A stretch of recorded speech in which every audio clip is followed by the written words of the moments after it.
lainnya itu berpotensi menimbulkan bahaya apabila tidak kita perhatikan atau kita tidak waspadai. Jadi dimatikan. Apalagi secara statistik nih, Kelurahan Kapuk adalah salah satu wilayah kelurahan yang rawan terhadap bahaya kebakaran.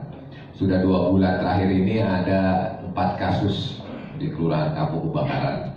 Jadi buat ibu-ibu ya yang ngikutin sosialisasi ini, harap diperhatikan ya, meninggalkan rumahnya itu. Kalau misalnya ibu ingat nih pada saat itu kayaknya kompor belum dimatiin, apa ada colokan yang belum dicabut, dibilangin ke orang rumah ya bu ya.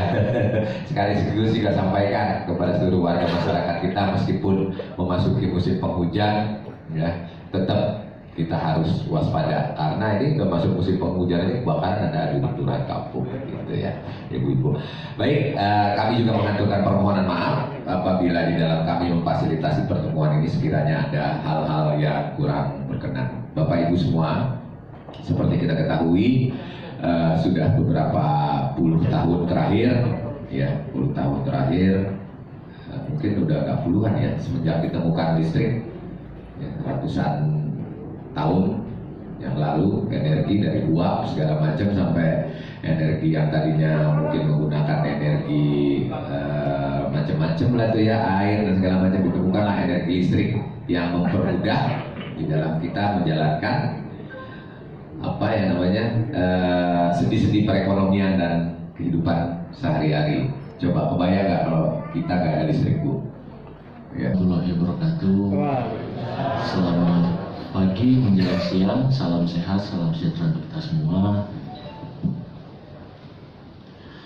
Yang pertama yang kami hormati Bapak Lurah Kelurahan Kapuk yang sudah membantu kami dari awal sampai akhir dan kedepannya juga, dan juga membantu memfasilitasi kegiatan hari ini beserta jajaran juga yang hadir di sini dari Kelurahan Kapuk. Yang kedua yang kami hormati Bapak Camat Kecamatan Cengkareng yang hari ini diwakili oleh Bapak Kasipem, Pak Andri, terima kasih sudah hadir. Kemudian Pertanahan dan Umum, PLN Unit Induk Pembangunan Jawa Bagian Barat untuk unit pelaksana Jawa Bagian Barat 2. Tadi sudah dijelaskan oleh Pak Lurah terkait pentingnya listrik.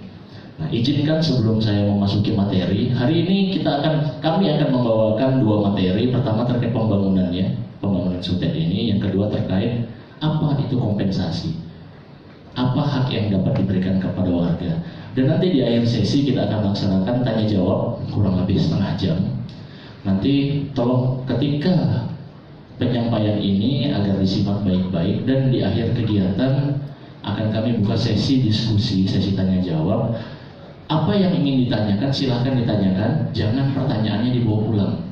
Nanti pertanyaannya dibawa pulang, nanya sama orang yang belum tentu bisa menjawab, jadinya nanti isu hoax gitu. Malah nanti orang yang ditanya nyarinya ke Google, habis itu kata Google seperti ini. Nah, seperti itu. Mumpung kami ada di sini, apa yang ingin tanyakan silahkan ditanyakan. Menyambung sedikit dari yang disampaikan Pak Lurah tadi. Nah, mungkin saya izin menanyakan di sini. Di ruangan ini, Bapak Ibu, kira-kira siapa yang tidak menggunakan listrik? Mungkin angkat tangan di rumahnya. Di yang hadir hari ini ada nggak di sana yang sudah tinggal dari tahun 1980? Mungkin angkat tangan. Ada yang bisa angkat tangan? Yang sudah tinggal di sana sejak 1980. 1, 2, 3, 4. Ada lagi? Yang lain tinggal di situ sejak kapan kira-kira? 2.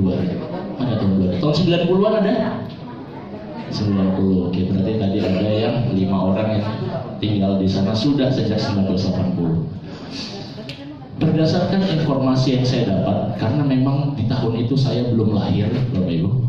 Jadi saya mencari informasi, tower ini itu beroperasi sejak tahun 1983. Artinya tower tersebut dibangun di sana sebelum itu, kemungkinan sekitar 1980-an. Nah, saya ingin menanyakan kepada saksi hidup yang ada di sini, ya, apakah Bapak Ibu mengetahui terkait pembangunan tower itu di 1980? Tadi yang tinggal sana 1980. Benar ya Bapak Ibu ya? Ada yang masih ingat? 1980 itu tower baru dibangun? Benar Pak? Atau ada yang ingat? Masih kecil. Masih kecil ya. Waktu itu masih Atau ketika Bapak di sana towernya sudah ada? Kalau kita yang baru tinggal udah ada. Sudah ada ya? Berarti yang tinggal sana sudah ada. Nah, kemudian saya nanya, ketika atau selama tinggal di sana dari tahun 1980 atau 1990-an, nah, apakah Bapak Ibu sudah pernah menerima kompensasi terkait jalur tersebut? Belum. Benar, belum ya? Belum. Kalau sudah, bubar kita. Selesai acaranya berarti. Berarti belum ya? Belum. Kebetulan hari ini itu adalah sesi sosialisasi ke-7. Dari total 10 sesi sosialisasi, Bapak Ibu yang hadir sini itu hadir di gelombang ke-7. Di minggu kemarin kami sudah melaksanakan 6 gelombang sosialisasi. Dan hal ini sama yang saya tanyakan. Artinya apa di sini? Tower tersebut sudah mengabdi kepada masyarakat, kepada Bapak Ibu yang ada di sini kurang lebih 40 tahun. Benar ya? Kurang lebih tower tersebut sudah mengabdi kepada masyarakat selama 40 tahun. Yang tinggal di dekat tower mungkin lihat towernya, apakah kondisinya hari ini towernya masih putih atau sudah berkarat? Sudah berkarat. Kabelnya sudah hitam? Kabelnya rendah? Ya, kabelnya rendah. Nah, tower ini sebentar lagi akan pensiun dan akan kami laksanakan renovasi. Itulah salah satu informasi pembangunan ini. Tower tersebut akan kami renovasi dan akan kami perbaharui lagi. Untuk renovasi ini kami mohon izin untuk memadamkan jalur ini selama 6 bulan. Lama ya? 6 bulan. Kami akan memadamkan jalur ini kurang lebih selama 6 bulan.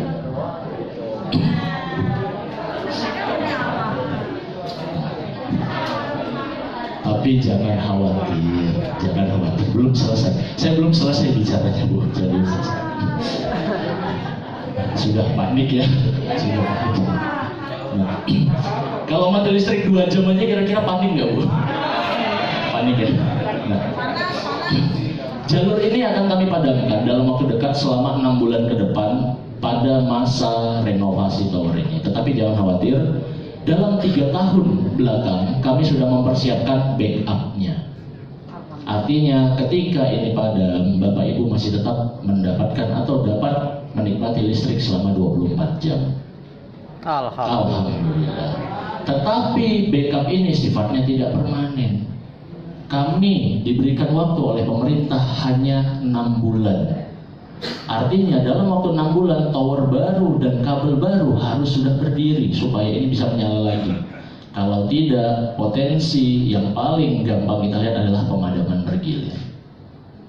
Karena itu dalam pembangunan ini saya mensosialisasikan bahwasanya jangan sampai ada orang yang di luar daripada di sini itu yang menghambat pembangunan.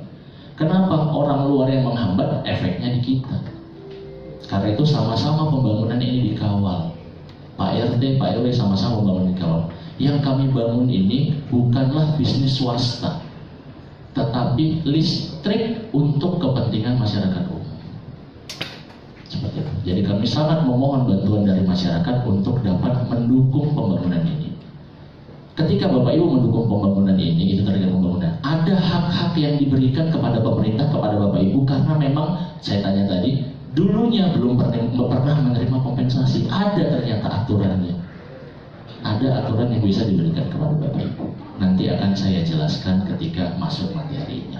Nah, mungkin saya izin memasuki materi. Yang pertama itu adalah kegiatan sosialisasi pembangunan. Nanti kemudian saya lanjutkan terkait materi pemberian kompensasi. Next, sekarang yang mengerjakan ini atau yang diamanahkan oleh pemerintah untuk melaksanakan pembangunan ini adalah kami PT PLN Unit Induk Pembangunan Jawa Bagian Barat kami diamanahkan untuk membangun seluruh jalur SUTT, SUTET, dan gardu induk untuk wilayah Jawa bagian Barat. Di Jakarta, seluruh Banten, dan beberapa wilayah di Jawa Barat seperti Bogor, Bekasi, Sukabumi, ada beberapa. Ketika masuk ke Jawa bagian Tengah itu namanya ada PLN Jawa bagian Tengah. Untuk Jawa bagian Barat ini kami yang melaksanakan. Kantor kami ada di Gandul, Cinere. Mungkin kalau misal Bapak Ibu ke jalan EHV PLN di sana, yang sutetnya banyak, gardu induknya banyak, kantor kami ada di sana. Seperti itu. Tower ini terdiri dari 38 tower existing. Tidak ada lokasi tower baru. Artinya tower yang sudah ada dari 1983 itulah yang kami manfaatkan untuk renovasi. Artinya tidak ada jalur yang berubah. Kabel dari dulu di situ, nanti ketika renovasi pun tetap di situ. Tetapi setelah renovasi nanti towernya akan diganti baru, kabelnya akan diganti baru, dan ruang pemanfaatan di bawah kabel akan lebih tinggi. Artinya apa? Tadi saya tanyakan, apakah kabelnya pendek? Pendek. Nanti kabel ini akan kami naikkan lebih tinggi sehingga ruang manfaat di bawahnya lebih tinggi. Mungkin Bapak Ibu yang hari ini mau buat rumah 2 lantai takut-takut, atau buat rumah 3 lantai takut-takut. Tetapi nanti ketika ditinggikan, nanti coba kita hitung sama-sama kira-kira berapa potensi Bapak Ibu bisa membangun sampai atas. Kurang lebih sih kalau kemarin kami hitung di sini, Bapak Ibu bisa bangun ruko 4 lantai. Kurang lebih seperti itu. Kalau tidak Next. Nah, latar belakang umum pekerjaan yang pertama, ini merupakan proyek strategis nasional. Sebenarnya ditambah depannya prioritas karena ini untuk Jakarta. Listrik Jakarta mulai dari Jakarta Utara, Jakarta Barat sampai Jakarta Pusat itu salah satu tulang punggung penyuplainya adalah ini.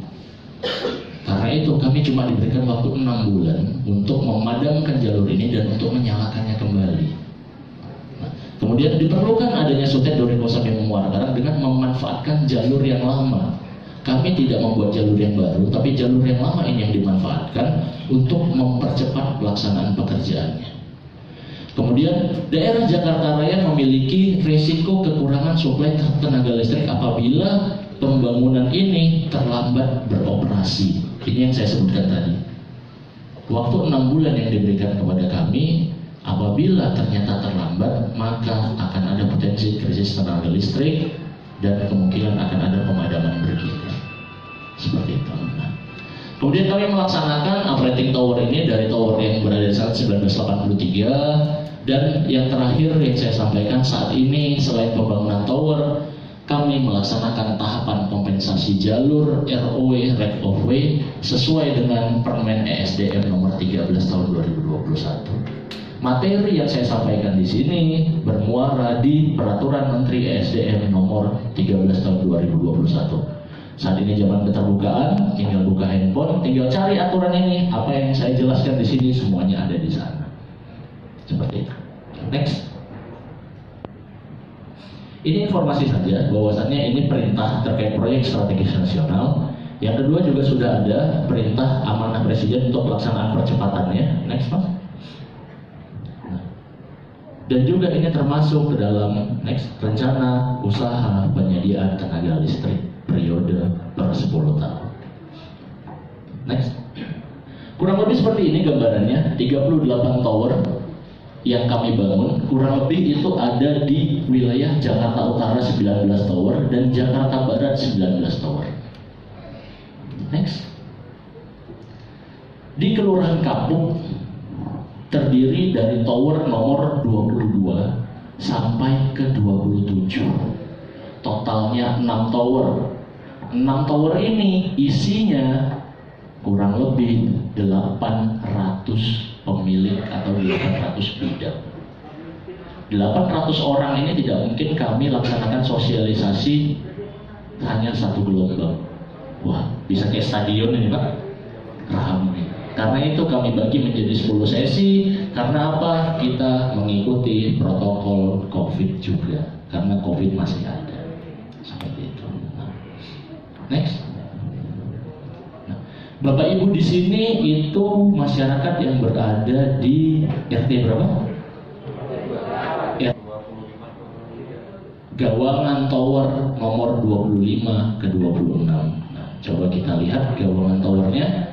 Ini tower 2122, 2223, terus 23, 24, 24, 25, satu lagi berarti.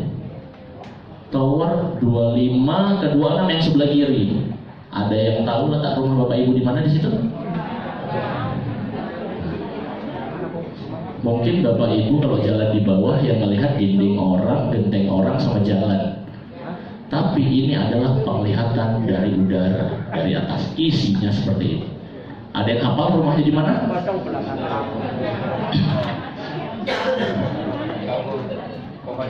Nah, kurang lebih seperti inilah kepadatan yang ada di sana.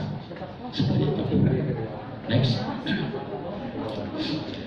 Pembangunan tower yang akan kami laksanakan untuk tower yang berdiri saat ini dalam sketsa di depan, ilustrasinya itu ada di gambar paling kanan.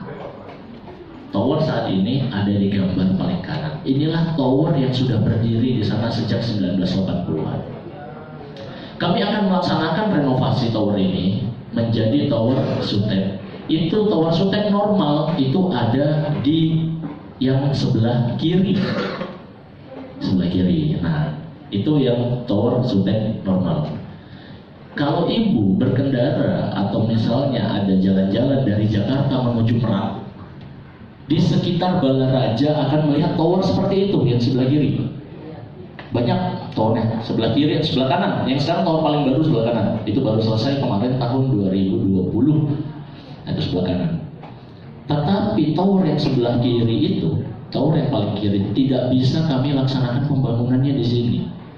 Karena apa? Towernya sangat besar.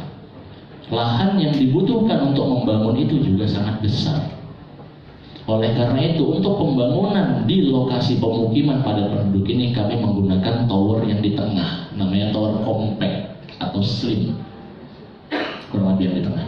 Nah, jadi secara tinggi tower ini akan lebih tinggi, kabelnya akan dinaikkan, tetapi coba lihat ke kakinya. Kakinya kurang lebih sama dengan tower sebelumnya. Artinya apa? Kabel yang rendah sekarang ini akan kami naikkan secara manfaat lebih besar, lebih tinggi, tetapi dengan besar yang kurang lebih sama besar kakinya. Mungkin yang dulu 7 meter sekarang 8 meter, paling nambah setengah meter kanan, setengah meter kiri untuk kaki. Itulah yang akan kami bangun renovasi tower ini. Nah, ini contoh tower yang sudah dibangun. Next. Nah, ini bentuknya. Contoh tower yang sudah jadi jalur Cipupang menuju Kembangan, dan ini sudah beroperasi di tahun 2021 kemarin. Tower ini kami bangun ketika masa tinggi-tingginya COVID. Tetapi alhamdulillah ini sudah beroperasi dan bisa melayani masyarakat dari mulai Balaraja sampai ke Kembangan. Ada 3 kota kabupaten yang dilewati oleh ini. Kabupaten Tangerang, Tangsel, Kota Tangerang. Seperti itu. Nah, ini sudah jadi towernya. Mungkin kalau Bapak Ibu jalan-jalan ke Gading Serpong atau ke BSD, ya lewat Gading Serpong. Ini di depan IKEA ada tower yang nyebrang. Nah, towernya ini. Di depan IKEA ada tower yang nyebrang kanan sama kiri, towernya ini. Ini sudah selesai. Contoh konkretnya nanti akan dibangun di sana seperti ini tower. Next. Nah, alur daripada pembangunan. Ketika nanti jalur ini dipadamkan, kami akan membongkar semua tower yang lama, mulai dari menggulung kabel, membongkar towernya, membongkar pondasinya, baru masuk ke pembangunan tower baru. Ketika pembangunan tower baru, kami akan melaksanakan pembuatan